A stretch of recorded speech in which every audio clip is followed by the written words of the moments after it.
Slab boxes mostly are going to be made with a uniquely fitting lid like this.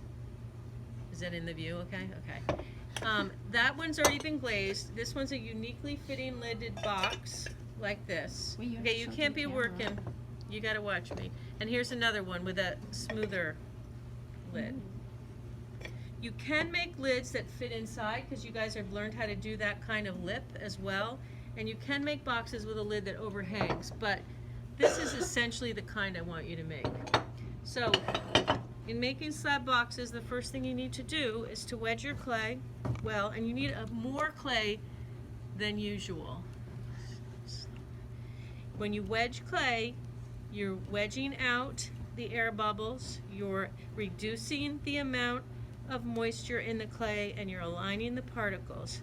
Okay, so part of my process, you might need to pick it up because I'll be slamming this thing around. So once you have a well-wedged piece of clay, you're going to turn it into a slab. And this is the way that we turn it into a slab. You're going to smack it down and flip it. Smack it down and flip it.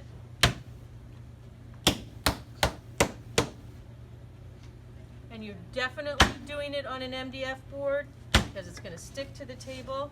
Then you're going to use a big rolling pin because you're doing a big slab, and when you roll out the clay, you push from the middle and then out to the ends, and you're going to flip it. And one of the tricks I have when I flip it is that I stretch it. So I kind of swing my hands and stretch the clay out, and that also keeps me from having to roll it too much. In fact, sometimes I can stretch it without having to roll it much at all. And then I've got a nice, beautiful slab of clay. So a box is essentially a six-sided thing that you want a piece of clay, your clay slab, to be about 1/4 inch thick. So that's about 1/4 inch thick, right? And then you can make your box at different dimensions.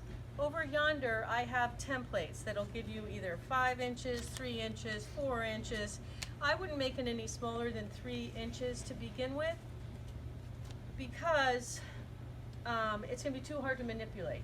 After you learn how to do this, you could make a smaller one because there is going to be other there will be other slab projects. Okay, so I need 6 pieces to make the box, right? So I'm not going to take my beautiful slab and put this right smack dab in the middle and cut it out. I'm going to use it from the edges because then I can keep my beautiful slab.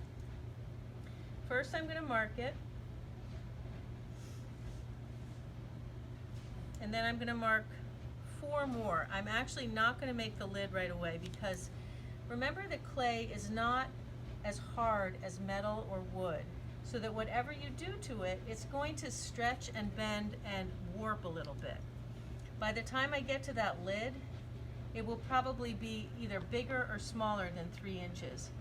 So I'm not really going to worry about it too much until it's time to put that lid on. But I am using as much of this clay as possible and saving my slab, because once you've made a slab, you want to keep it and preserve it because it's not as easy as I make it look. It just isn't. Just like rolling coils didn't come like that, even though you'd see me whip them right out and get them going, right? Same with making slabs. It takes some practice. It takes being that used to the clay. So as I cut them out, I am being careful cutting them. But if they're not perfect, it's okay because the clay is going to stretch anyway. So I've got 1,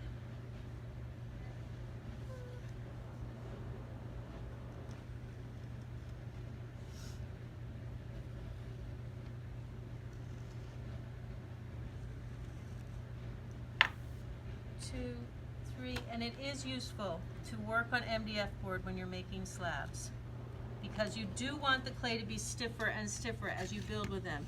It makes it easier to put them together. If they're really floppy, if the clay's really wet, it's harder to do it. Okay, now I still have all this nice slab left over. I'm not going to just go curl it up and get rid of it. I'm going to be like, yeah, this is a good slab. I can make more stuff out of this. So I'm going to leave it there. And then I'm going to start with the base here. And you're going to do the slipping and scoring method, just like you guys know about.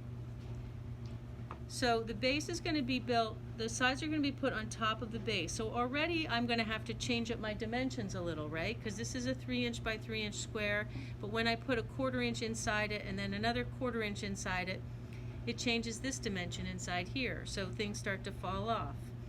So everything's going to be switched around a little. Things aren't going to be perfectly even. But the first thing I'm going to do is I'm going to put on one side and then a corner side, because that's going to help hold it up. So I'm not going to go one side opposite, because they won't help each other. If we put one side to one side at a corner, they're going to help each other. Okay, we score. And don't be too shy with the scoring, but also think about how wet your clay is. This is pretty wet, so I don't have to go too crazy. I also know that this is going to get hooked onto this guy, so I already scored where the side is going to connect. This I'm going to put on there. I can prop it up with whatever happens to be around. That wasn't smart.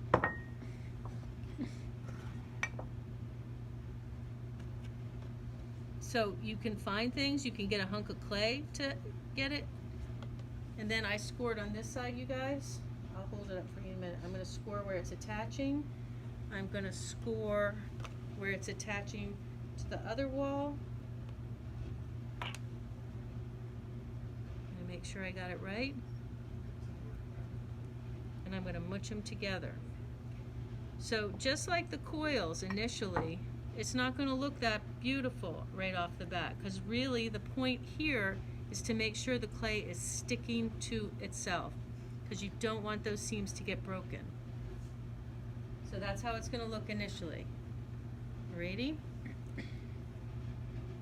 Then I'm just going to put on the third one and show you about doing the baby coils. And then we'll take a break until it's time to do the lid. So I'm score along this score. I don't worry about the edge that's dropping off. I'm going to probably trim that off with a sharper tool than the fettling knife. Then I'm going to score. Am I in that video still? Yep. Okay. And smooch it on there. And let that overhang, that's okay. So it's overhanging a little bit on those sides, that's okay. I can trim and fix it later. Okay, so now you've got two more things to do. With wet enough clay, and this little slab was wet enough. Well, I don't mind if there's something in your hands. Okay, we're back to it. Is it started? Oh, for Lord, I'm gonna have to edit a lot out. Okay. Okay. So baby coils go in all of these connections. So first I'm just gonna put the coils in. And again, I'm making them look easy.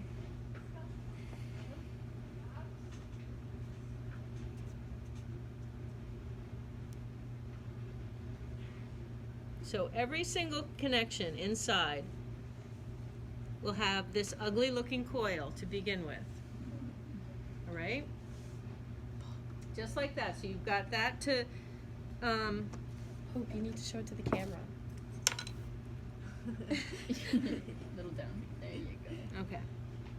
Then we take any kind of friendly tool that's going to mush the clay together, and you're going to bring some of the clay. Can the camera see this? Yep. Okay. Some of the clay down to the base part. First I'll do it for the camera, and then I'll do it for the rest of you guys. And then some of the clay up into the wall part. Wow. Okay, so here, I'm going to show it over here. Some of the clay up into the wall part. What a good photographer. And then some of it down into the base part. Right? Do you see all that?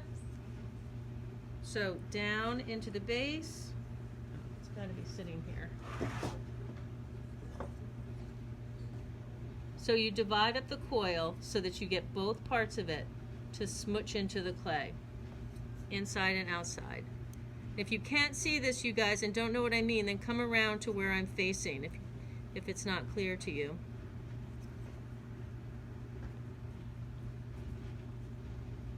So I'm holding it steady on the back, but if you noticed, first I put the coil in. I didn't go and try to fix the back part of it yet. And it does look pretty wonky. But ultimately, it's going to look pretty clean. This is all glazed and everything, but ultimately it's all going to look really clean. It's just like when you attach the coils. You've got to be firm about getting the clay to stick together so that it's not going to crack apart. Then you can go back in and smooth things up. So the outside is the next part. And I guess I'll do the outside here. So now you're going to just use some of the clay from the outside to get rid of the look of the line. So you bring the clay up from the bottom, most likely. So you guys from that side can see I'll smooch on that side, and then I'll smooch that line over there. And then you guys from here, I'll bring the clay up from the bottom to get rid of that line, and then from the side over.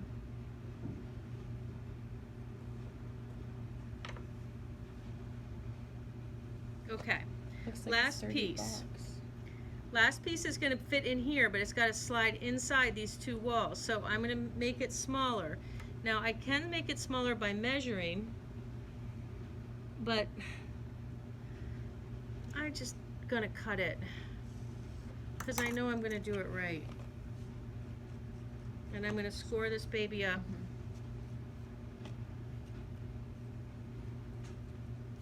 Score this part up.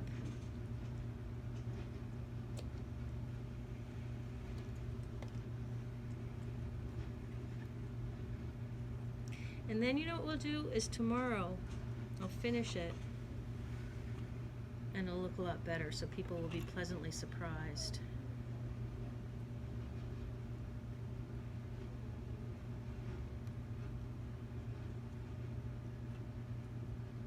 Okay, so then that fit in there, right?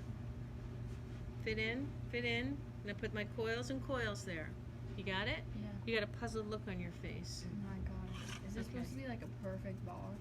No, because remember how the clay I said is also pretty moldable, but I also, right now it's pretty wet, right? If you remember making your coil pots or even your pinch pots, if they started to get out of control, it was because the clay was so wet. And then I said, well, wait till it's leather hard and you can fix things up a little bit. That's the same with this. We're going to make the lids on these pots. So the pot has been completely, or the box has been completely sealed together. Sometimes this top rim isn't totally even.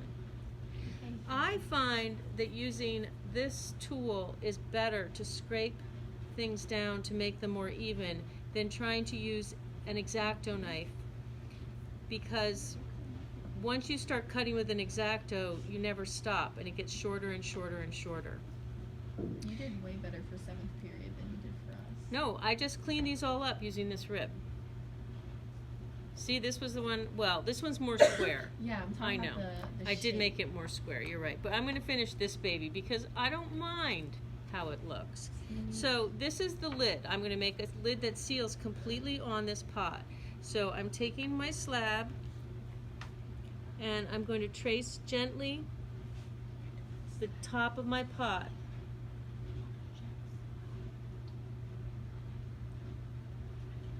And then I'm going to cut this out. So you could still be using a fettling knife, but I just happen to have this X-Acto too. Okay, so now this is going to fit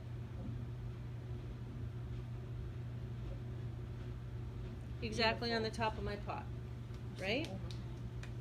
So I'm going to score it just like you had scored before, but I thought that I'd show you a couple of other tools. You can score with the toothbrush too.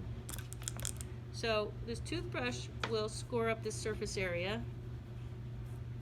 It's not quite, it might be a soft toothbrush, but that is a potential scoring tool. I just wanted to show it to you, but I like this one better. If it doesn't seem like it's really scratching up the surface area, then I wouldn't use it. But if it's maybe something that was more wet or that needed a more delicate touch, you could use that. Then we pop it on. And try to make sure it fits exact. So now we're sealing this box up completely. And I'm going to take a tool and just smooch this right down. If you're using really, really wet clay, you're going to wait for the next step. But my clay is dry enough and not quite leather hard, but it's still stiff enough that it's going to be all right. So this tool, this rib, is pretty handy for smoothing out edges.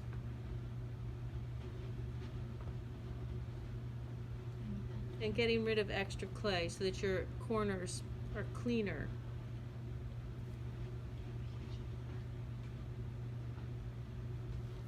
Okay, so now the part is to make a lid that fits exactly on here. So I already know that this top lid was about 1/4 inch thick. So already I'm going to have to go a little bit wider than 1/4 inch thick because I don't want to just cut off the top that I just made. So I'm going to draw a line that goes around this pot, probably 1/2 inch down, and I'm going to just give this one little tooth. That's going to make sure that this top fits exactly on here. Your line can be a wavy line, it can be a straight line, but it should have some kind of a little bit of a difference somewhere. I'll do this in front of Mr. Camera.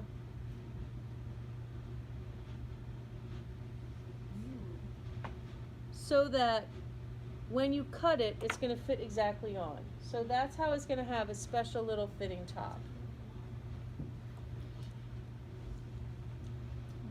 It's a little wonky, but it's okay. Then I'm going to use the X-Acto knife, or there are other sharp tools, knife tools, not a fettling knife, so a sharp one. And we'll make sure that we have sharp blades, clean them, choose a good one. Just start somewhere in the middle, and you're going to draw the knife through the pot. When you get to a corner, push the corner through the blade. Don't try to, and don't saw the knife. So you see how I'm keeping the knife absolutely steady, and I'm not going back and forth and sawing and around the corners in particular. So now I'm going to pull it out to do this part and this part.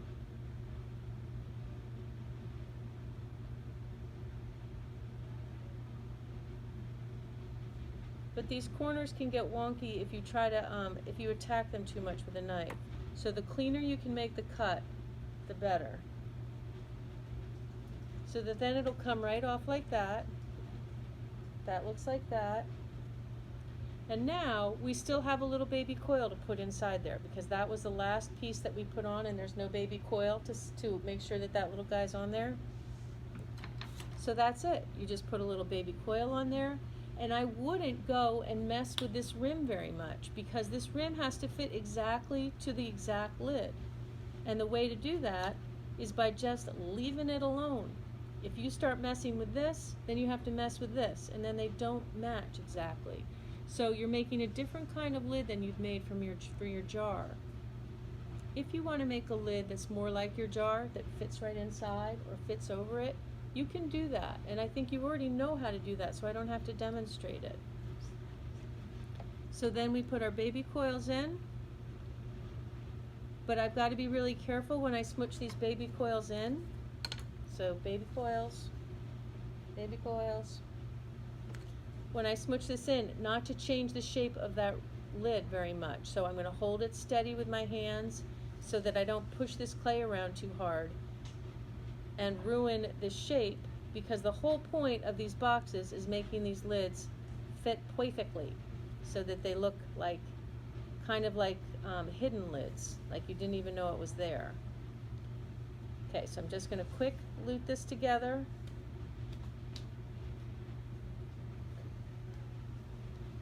And then I'll smooth it, smooth it, smooth it, make it look pretty. and you'll dry it with the top on, just like you do with your jars. If this starts to dent in a little bit, push it out. Do I wrap it up today?